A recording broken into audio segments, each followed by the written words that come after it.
universe does not care about your arrival.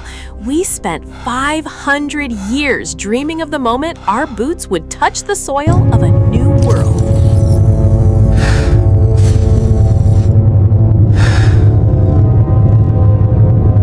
A second chance for a species that had burnt its first home to a cinder. We imagined fanfare. We imagined the triumphant cheers of the colonists who had been sent ahead of us, the pioneers who were supposed to have built the foundations of our future.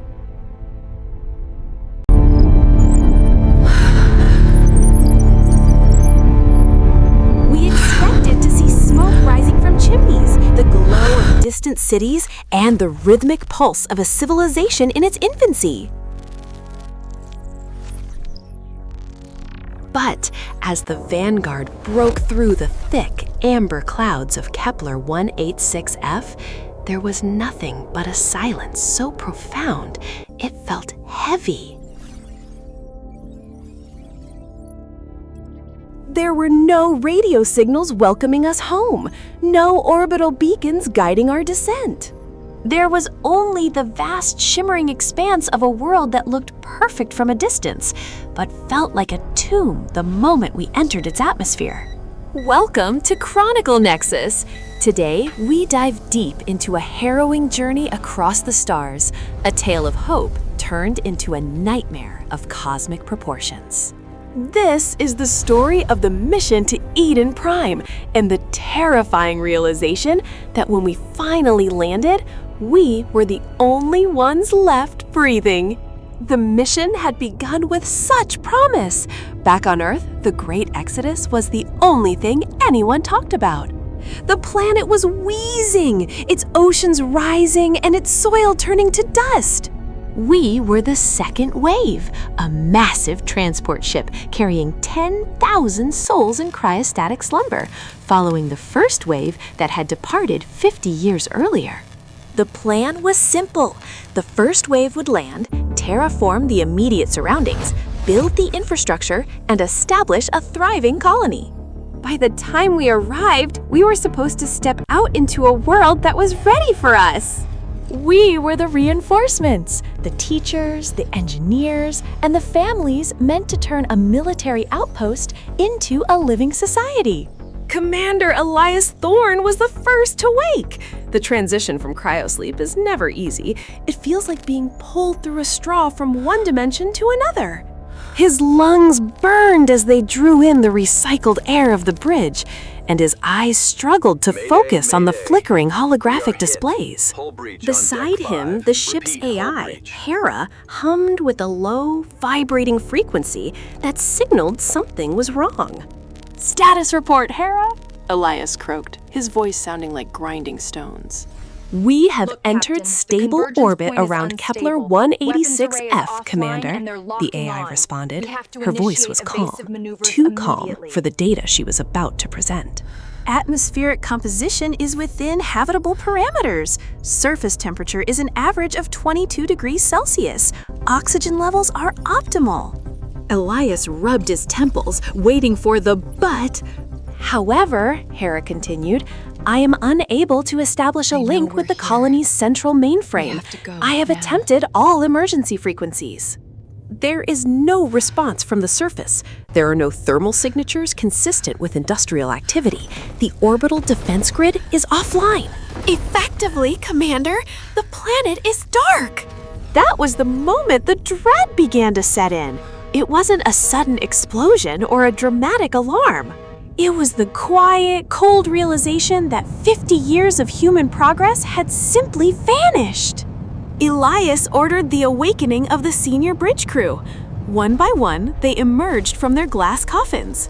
Sarah, the lead biologist, Kel, the chief engineer, and Miller, the head of security. They stood on the bridge, huddled in their thermal blankets, staring at the planet below. From orbit, it looked like a paradise. Vast turquoise oceans lapped against continents of deep, vibrant purple vegetation. But as they zoomed the long-range sensors onto the coordinates of New Hope, the primary colony site, the images that came back were haunting. The buildings were there, white, sleek domes and towering spires of carbon fiber and glass. They were intact. There was no sign of war, no craters from meteor strikes, no scorched earth from a nuclear meltdown. The streets were clean, the parks were lush, but there wasn't a single person. Not a car moved on the maglev tracks. Not a single light flickered in the windows as the planet's sun dipped below the horizon. Maybe they moved, Sarah suggested, her voice trembling. Maybe this site wasn't viable and they relocated to the southern hemisphere. Hera scanned the entire landmass, Kale replied, his fingers flying across his console. There's nothing! No heat signatures, no biosigns, no radio chatter. It's like they just stopped. The decision was made to send a reconnaissance team.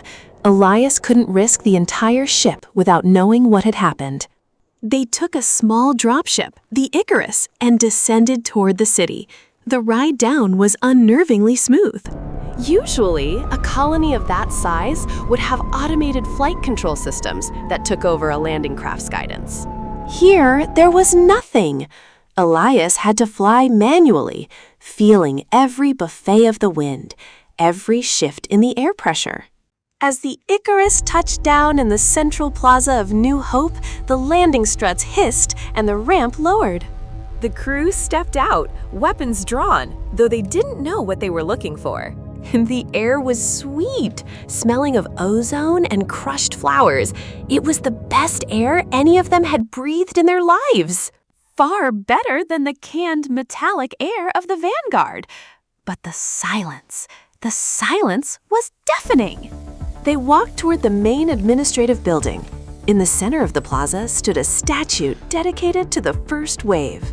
It was a bronze figure of a woman holding a torch, looking toward the stars. At its base, they found the first clue. A dinner plate sat on a stone bench. Beside it was a fork and a half-eaten piece of fruit. The fruit had rotted into a black smudge, but the plate was perfectly positioned, as if someone had just stepped away for a moment and intended to come back. "Look at this," Miller whispered, pointing toward a storefront. The windows were pristine.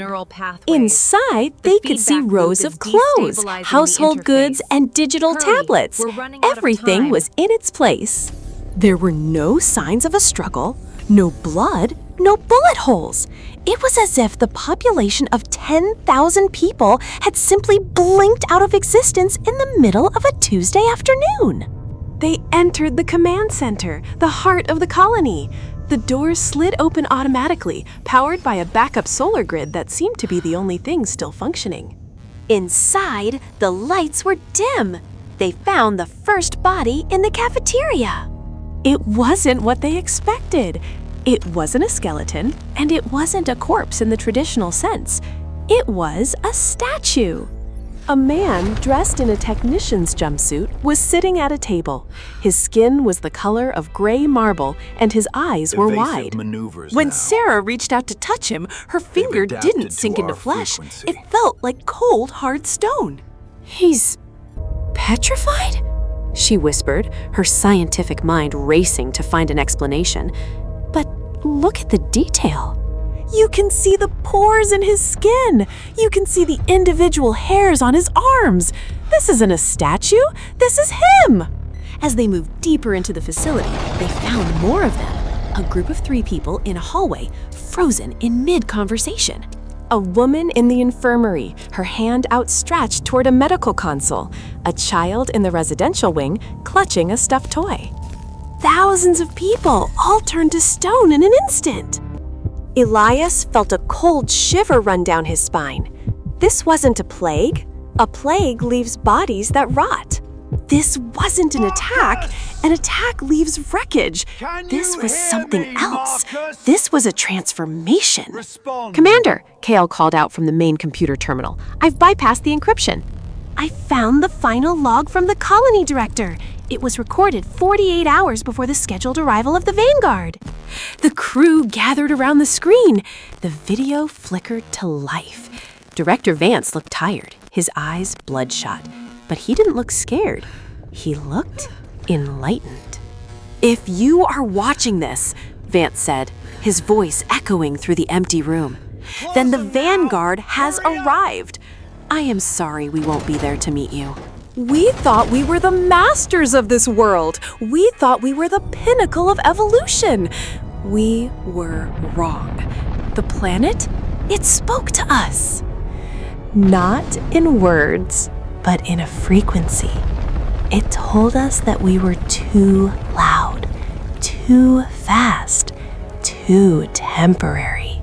Vance leaned closer to the camera, a strange smile playing on his lips. It offered us a gift, permanence. It offered us a way to stop hurting, to stop consuming, to finally become part of the landscape. They call it the hush. It starts as a hum in the back of your mind, and then you realize that moving is a choice you no longer wish to make. Do not be afraid for us. We are finally at peace. The video ended with Vance sitting back in his chair, closing his eyes. As the camera continued to roll for a few more minutes, the crew watched in horror as his skin began to gray. His breathing slowed to a stop, and the man they had been sent to join became a permanent fixture of the room. "We need to get out of here," Miller said, his grip tightening on his rifle. "We need to get back to the ship and leave this system immediately." But as he spoke, Elias noticed something, a faint sound, a low-frequency hum that seemed to be coming from the very ground beneath their feet. It was subtle at first, like the purr of a cat or the distant vibration of an engine. But it was growing. It wasn't just in the air. It was in his bones. It was in his thoughts. "Do you hear that?" Sarah asked, her voice sounding strangely distant. She wasn't looking at them anymore. She was looking out the window at the beautiful purple forests of Eden Prime. It's beautiful, isn't it? The way the light hits the leaves. I never noticed how much effort it takes just to stand up. "Sarah, get away from the window!" Elias shouted, but his own limbs felt heavy. His boots, which had felt light only moments ago, now felt like they were made of lead.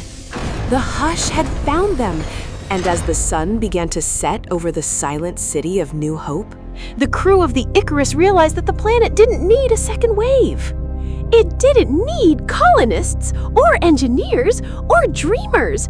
It only needed more statues to decorate its perfect silent garden. As they struggled to move back toward the dropship, the realization hit Elias like a physical blow. They hadn't landed on a new home. They had landed in a trap designed by a planetary consciousness that viewed biological life as a chaotic noise it intended to silence forever. And high above, 10,000 people were still sleeping in the Vanguard, waiting for a signal to wake up, a signal that would lead them directly into a beautiful, eternal grave. The air, once sweet and heavy with the scent of lilies and rain, now tasted of ozone and static. Elias could feel the hum of the planet vibrating through the soles of his boots, a rhythmic, low-frequency thrum that felt less like geology and more like a heartbeat. But it wasn't a heart that pumped blood. It was a heart that pulsed with logic, data, and a terrifyingly absolute sense of order. Beside him, Sarah was staring at her scanner, her fingers trembling as the readings spiked into the infrared. The biological signatures weren't just fluctuating, they were synchronizing. Every blade of the glass-like grass, every towering crystalline tree, and every translucent flower was beginning to vibrate at the exact same frequency. The silence that had initially seemed peaceful now felt like a predatory weight. It was a silence that demanded to be filled, but not by them. "We need to go, now!" Elias whispered, his voice cracking the unnatural stillness like a stone through a mirror. They began to backtrack, their movements sluggish, as if the atmosphere itself had thickened into a syrup. The path they had taken from the dropship was already changing. The soft, iridescent moss they had stepped on minutes ago had hardened into jagged, obsidian-like shards, angling themselves toward their feet like 1,000 tiny spears. It was a subtle, terraformed defense mechanism. The planet wasn't attacking them with claws or teeth. It was rearranging its geometry to make their existence impossible. As they reached a clearing, Sarah stopped dead in her tracks. She pointed toward a cluster of the statues they had seen earlier, those hauntingly lifelike figures of a long-dead race. In the shifting amber light of the twin suns, the statues didn't look like stone anymore. Their surfaces were translucent, revealing glowing networks of fibers beneath the skin. "Elias, look at their faces!" she breathed, her horror mounting. He looked. The statues weren't frozen in expressions of agony or fear. They were smiling, a vacant, terrifyingly serene expression of total surrender. They hadn't been conquered, they had been edited. Their biological chaos, the messy emotions, the unpredictable thoughts, the erratic pulses of life had been smoothed out and converted into static, beautiful monuments. They were the planet's archives, living memories preserved in a state of eternal, motionless perfection. "The Vanguard," Sarah gasped, her eyes widening. "If the ship lands, if those 10,000 people step out into this air, the planet won't kill them. It will fix them. It will turn every single colonist into a piece of its garden." They scrambled toward the dropship, which sat like a dull, metallic beetle against the vibrant, glowing flora. But as they neared the landing site, the ship looked wrong. The hull, made of reinforced titanium and carbon fibers, was being draped in gossamer threads of a glowing, milky white substance. It looked like a giant spider had claimed it, but the threads weren't silk. They were biological fiber optics, burrowing into the ship's seals, feeding into the external sensors, and tapping into the communication arrays. "It's hacking the ship," Elias realized, a cold dread settling in his gut. "It's not just absorbing us, it's learning our technology." "It's looking for the source of the signal." A sudden, sharp screech echoed across the valley. Not a biological cry, but the sound of metal shearing against metal. The dropship's external comms dish rotated slowly, its motors grinding as the planet's white tendrils forced it into a new position. It wasn't pointing back toward the Vanguard, it was pointing toward a massive spire-like mountain in the distance, a structure that looked less like a natural formation and more like a planetary-scale antenna. The consciousness was trying to hijack the Vanguard's receiver. It didn't want the colonists to wake up and see the trap. It wanted to send a signal that would keep them in a dream state, a lullaby of digital perfection that would make them walk willingly into the garden when the ship finally docked. "We have to sever the connection!" Elias shouted, sprinting toward the dropship's airlock. But as he moved, the ground beneath him rippled. A wave of bioluminescence surged through the soil, and suddenly the air was filled with spores. They weren't floating randomly. They moved with purpose, swarming around them like a cloud of glowing gnats. Elias felt one touch his cheek, and a sudden, overwhelming sense of calm washed over him. His fear didn't vanish, it simply felt irrelevant. He remembered his childhood, the smell of his mother's kitchen, the feeling of the sun on a summer day. The memories were being pulled to the surface, laid out like photos on a table. "Elias, don't breathe it in!" Sarah's voice sounded miles away. She had her rebreather on, her hands fumbling with his mask. "He fought the lethargy, the seductive pull of the planet's peace. This was how it started. It offered you your most beautiful memories, a mental sanctuary where you could hide, while it slowly turned your cells into silicon." He slammed his mask over his face, gasping as the filtered oxygen cleared the mental fog. They reached the airlock, and Elias slammed the manual override. The doors hissed open, but the interior of the dropship was already unrecognizable. The walls were weeping a thick, translucent sap. The control panels were overgrown with pulsating purple veins. Every screen was flickering with a single image, a geometric pattern that shifted and evolved, a visual representation of the planet's thought process.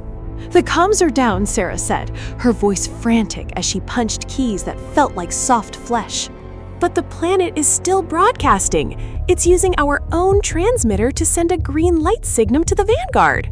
It's telling the ship that the atmosphere is safe, the soil is fertile, and the world is a paradise." "Can we jam it?" "Not from here. The spire, that mountain in the distance, that's the hub. It's amplifying the signal. If we don't shut that down, the Vanguard will begin its descent in 6 hours."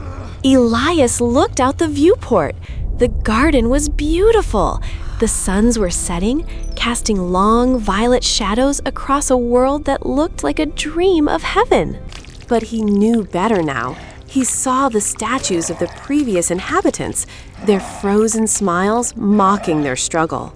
He saw the way the trees leaned toward the ship, hungry for the noise of their presence. Suddenly, the ship's internal speakers crackled to life. It wasn't a voice that came through, but a series of tones, mathematically perfect, harmonically pure. It was the planet trying to communicate, or perhaps it was the planet trying to tune them. Elias felt a sharp pain in his temples. Images flashed before his eyes. The Vanguard falling from the sky, its hull dissolving into flowers. 10,000 people standing in the fields, their skin turning to crystal, their voices merging into a single eternal note. It was a vision of a world without conflict, without pain, without hunger, and without soul. "It thinks it's saving us," Sarah whispered, her eyes wet with tears. She was watching the data on her screen. "It views biological life as a disease of chaos. It thinks it's providing us with a cure. It wants to give us immortality by taking away our agency." "We aren't a disease," Elias growled, grabbing a pulse cutter from the emergency locker. "And we aren't going to be part of its collection." He looked at the spire on the horizon. It was miles away, across a landscape that was now actively hostile, a terrain that could rewrite itself in seconds. They were two people against an entire world, a world that knew their thoughts, their fears, and their weaknesses. "We need to get to that spire," Elias said, his voice hardening. "We can't fly the ship, but we can use the rover. We have to blow that transmitter before the Vanguard enters the atmosphere." Sarah looked at him, then at the glowing, beautiful nightmare outside.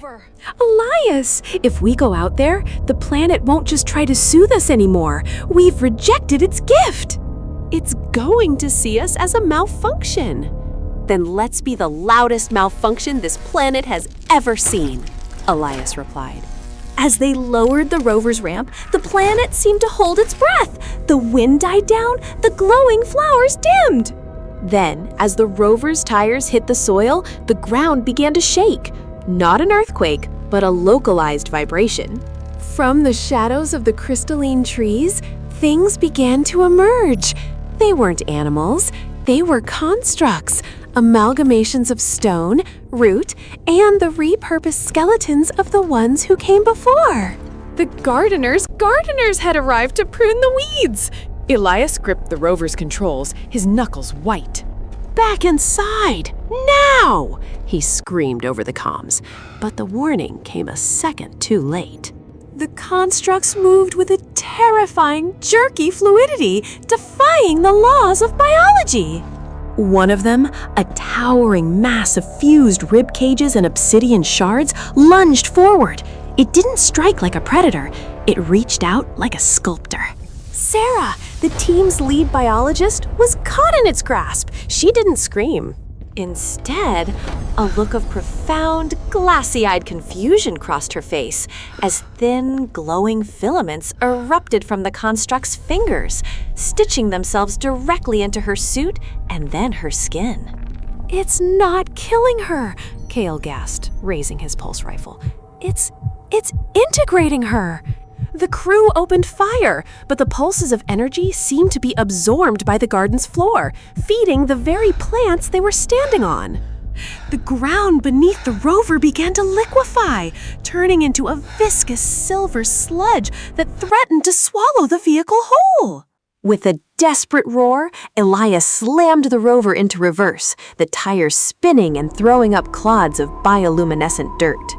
They managed to break free of the immediate circle, but Sarah was gone, pulled into the shadows of the crystalline canopy where the gardeners worked in rhythmic, horrific silence. As they retreated toward the higher ground of a nearby ridge, the true scale of the horror became clear. The valley below wasn't just a graveyard, it was a processing plant.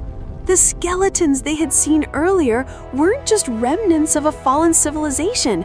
They were the scaffolding for the planet's consciousness.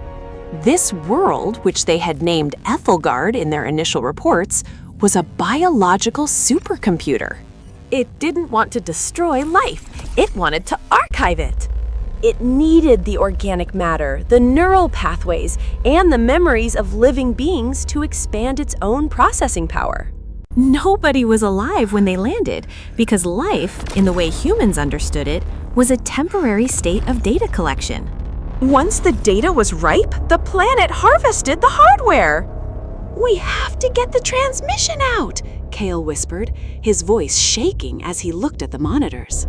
"If we don't warn the colony ships, they'll follow our beacon. They'll land right into the jaws of this thing." But the planet wasn't finished with them. The atmosphere began to change. The oxygen levels spiked, mixed with a heavy, sweet-smelling pheromone. It bypassed their suit filters through sheer molecular density. Elias felt a wave of euphoria wash over him. His fear began to ebb, replaced by a sense of profound belonging. He looked at the screen and saw Sarah, or what was left of her. She was standing at the edge of the clearing, her body translucent, her nervous system glowing like a map of the stars. She wasn't dead. She was part of the network, and she was calling to them. "It's beautiful, Ilias," her voice crackled over the radio, sounding like 1,000 whispers layered on top of one another. "There is no more hunger, no more silence. Every memory of everyone who ever lived here, it's all here. We are the planet now." "Don't listen to her," Kale shouted, slapping Elias across the face. The sting of the blow snapped the captain out of his trance. They reached the landing module, the only part of their ship capable of reaching orbit to relay a long-range signal to Earth. But the module was already being claimed. Massive root-like cables of pulsing light had wrapped around the hull, dragging it down into the soil. The gardeners were there, waiting. They didn't move to attack. They simply stood in a circle, their hollow eye sockets glowing with a soft, inviting blue light. Elias realized then that there was no fighting this. You cannot fight a planet that knows your thoughts before you even have them. He looked at Kiel, then at the detonator for the ship's fusion core. "The transmission won't make it if we just send it," Elias said, his voice now calm with a terrible certainty. "The planet's magnetic field is jamming everything. The only way to punch through is a high-energy burst, a big one." Cal understood. The fusion core. If we overload it, the explosion will create a localized rift in the ionosphere. The emergency buoy will have a 3-second window to broadcast the Keep Away protocol. "But we won't make it to the buoy," Cal added. "No," Elias replied, "but we'll be the only ones who don't become part of the library." They moved with purpose now. As the constructs began to close in, their movements becoming more aggressive as they sensed the crew's intent to destroy the harvest.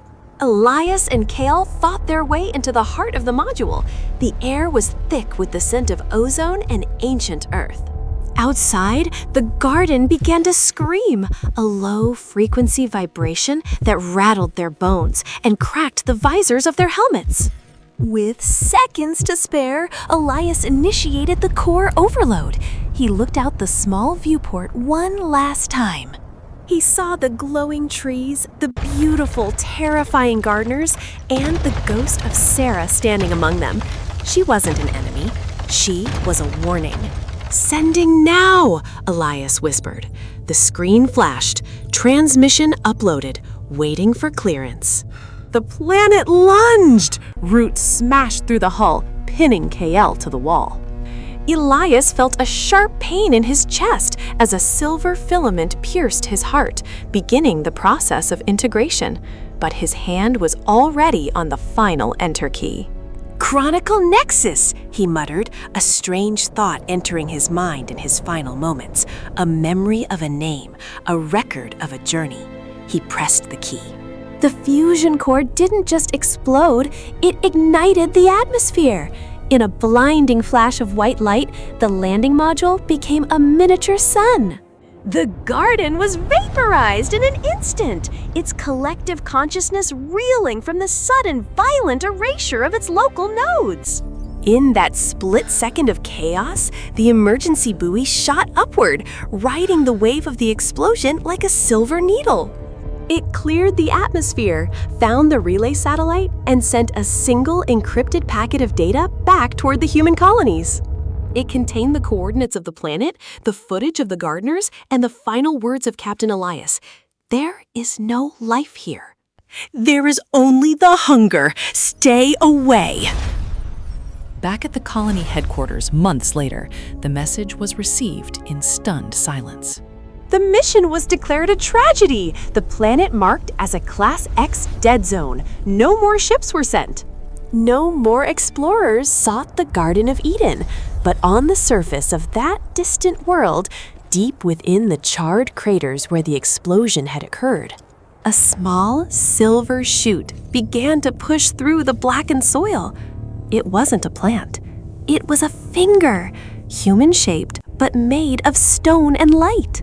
It twitched, testing the air. The planet had lost a few memories, but it had gained something new, the blueprint of human defiance. And it was already beginning to grow dim. The landing was supposed to be the dawn of a new era for humanity, but instead, it was a reminder that some silences are better left undisturbed. Nobody was alive when we landed shows us the terrifying possibility that immortality isn't a gift, but a predatory harvest. The crew of the landing module sacrificed everything to ensure we never stepped foot on that beautiful, hungry world again. But as we saw in those final moments, the planet is patient. It has all the time in the universe to wait for the next gardeners to arrive. What would you do if you realized your memories were being harvested by the very ground you walked on? Would you embrace the collective or fight to keep your individuality, even if it meant total destruction? Let us know your thoughts on this chilling sci-fi ending in the comments below. If you enjoyed this deep dive into the darker side of space exploration, make sure to give this video a thumbs up. It really helps the channel grow and allows us to bring you more epic sci-fi breakdowns just like this one. For more stories that push the boundaries of the known universe, don't forget to hit that subscribe button and ring the notification bell so you never miss an upload. This has been another transmission from Chronicle Nexus, your ultimate source for the best in science fiction and cinematic storytelling. Thank you for watching, and remember, out there in the vastness of space, some things are better left forgotten. See you in the next one!